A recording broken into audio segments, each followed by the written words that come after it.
എന്റെ കുഞ്ഞുമക്കളെ, എല്ലാവർക്കും നമ്മുടെ പുതിയ വീഡിയോയിലേക്ക് സ്വാഗതം. അങ്ങനെ നമ്മൾ 3-ാം ക്ലാസ്സിലായല്ലേ?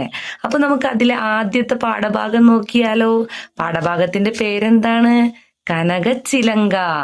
അമ്മ ചൊല്ലിത്തന്ന ഭാഷ ഞങ്ങൾക്കമ്മയെപ്പോലെ ഈ ഭാഷ. ഇത് ആരാണ് പറഞ്ഞതെന്ന് നോക്കിയേ? പി.ഡി. ഭാസ്കരപ്പണിക്കരാണല്ലേ. നമ്മൾ മലയാള ഭാഷ പഠിക്കുന്നത് നമ്മുടെ അമ്മയിൽ നിന്നാണല്ലേ. വളരെ കൗതുകത്തോടെ വളരെ രസകരമായാണ് അമ്മ അത് പറഞ്ഞു തരിക അല്ലേ. അപ്പൊ നമുക്ക് ഇതിന്റെ കൂടെയുള്ളൊരു കവിത നോക്കിയാലോ? അപ്പൊ കവിതയുടെ പേരാണ് കാക്കിരി പൂക്കിരി. എല്ലാവരും പാഠപുസ്തകമൊക്കെ എടുത്ത് റെഡിയല്ലേ? നമുക്ക് തുടങ്ങാം. കാക്കിരി പൂക്കിരി തേന്മാവിന്റെ എത്താക്കൊമ്പത്ത് കാക്കിരി പൂക്കിരി മാങ്ങകളങ്ങനെ പഴുത്തു തൂങ്ങുന്നു. കാക്കിരി പൂക്കിരി പിള്ളേരങ്ങനെ ആർത്തു വിളിക്കുന്നു. കാക്കിരി പൂക്കിരി കാറ്റിൻ കയ്യുകൾ കൊമ്പുകുലുക്കുന്നു. കാക്കിരി പൂക്കിരി 4-5 നിലത്തു വീഴുന്നു. കാക്കിരി പൂക്കിരി തേൻതുള്ളികളി നാവിനു സമ്മാനം. ഈ ഒരു കവിത ആരെഴുതിയതാണെന്ന് നോക്കിയേ. രാമകൃഷ്ണൻ കുമരനല്ലൂരിന്റെ രസകരമായ ഒരു കവിതയാണിത്. ഇത് അദ്ദേഹത്തിന്റെ തൂവൽ എന്ന കൃതിയിൽ നിന്ന് എടുത്തതാണ്. ഇതിൽ എന്താണ് പറയുന്നത്? തേന്മാവിന്റെ എത്താ കൊമ്പത്ത് മാങ്ങകളൊക്കെ അങ്ങനെ പഴുത്ത് തുടുത്ത് കിടക്കുകയാണ്. ഇത് കണ്ട കുഞ്ഞു മക്കളോ പിള്ളേരൊക്കെ അങ്ങനെ ആർത്ത് വിളിക്കുകയാണ്. കുഞ്ഞുമക്കള് വിളിച്ചാ നമ്മുടെ കാറ്റിന് വരാതിരിക്കാനാകുമോ? കാറ്റ് വന്ന് ഈ മാവിന്റെ കൊമ്പുകളെല്ലാം കുലുക്കി 4-5 മാങ്ങകളെല്ലാം നിലത്തിട്ടു. അതിനാണെങ്കിൽ തേൻതുള്ളി മധുരം.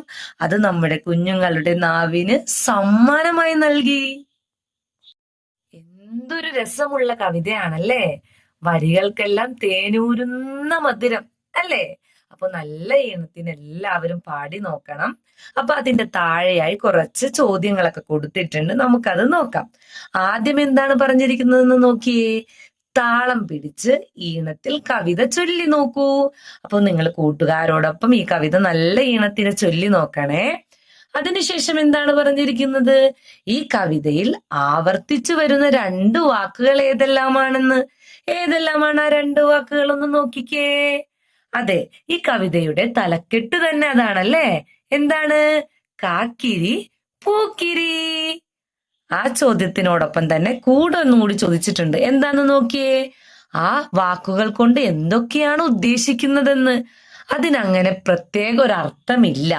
രസകരമായി കവിത ചൊല്ലാൻ വേണ്ടി കൊടുത്തിരിക്കുന്ന 2 വാക്കുകളാണ് കേട്ടോ. പിന്നീട് എന്താ ചോദിച്ചിരിക്കുന്നത്? കവിതയ്ക്ക് ചുറ്റുമായി യോജിച്ച ചിത്രം വരച്ച് നിറം നൽകണം. അടുത്ത ചോദ്യം ഒന്ന് നോക്കിക്കേ. കവിതയ്ക്ക് ചുറ്റുമായി യോജിച്ച ചിത്രം വരച്ച് നിറം നൽകി ഭംഗിയാക്കാൻ. അപ്പൊ നമുക്ക് ഇതിന് എന്ത് ചിത്രം നൽകാം? ഒരു തേന്മാവിന്റെ ചിത്രം. അതിൽ നിറയെ തേൻമാങ്ങകൾ അങ്ങനെ തൂങ്ങി കിടക്കുന്നു. കാറ്റു വന്ന് വീണ 4-5 മാങ്ങകൾ പറക്കിയെടുക്കുന്ന കൊച്ചു കിടാങ്ങൾ. അങ്ങനെ ഒരു മനോഹരമായ ചിത്രം വരച്ച് നിങ്ങൾ കളർ നൽകണേ. വരച്ച ചിത്രങ്ങൾ പരസ്പരം പങ്കുവെക്കൂ. അപ്പൊ അതും നിങ്ങൾ മറക്കല്ലേ. ഈ പാഠഭാഗത്ത് നിന്ന് 2-3 ചോദ്യോത്തരങ്ങൾ കൂടി നമുക്ക് നോക്കാം. ഈ കവിത എഴുതിയത് ആരാണ്? ഉത്തരം രാമകൃഷ്ണൻ കുമരനല്ലൂർ. മാങ്ങകൾ എവിടെയാണ് തൂങ്ങിക്കിടക്കുന്നത്? ഉത്തരം തേന്മാവിന്റെ എത്താ കൊമ്പത്ത്. ആരാണ് കൊമ്പ് കുലുക്കുന്നത്? കാറ്റിന്റെ കൈകളാണ് കൊമ്പ് കുലുക്കുന്നത്. മാമ്പഴം നാവിന് സമ്മാനിച്ചത് എന്താണ്? തേൻതുള്ളികളാണ് നാവിന് സമ്മാനമായി ലഭിച്ചത്.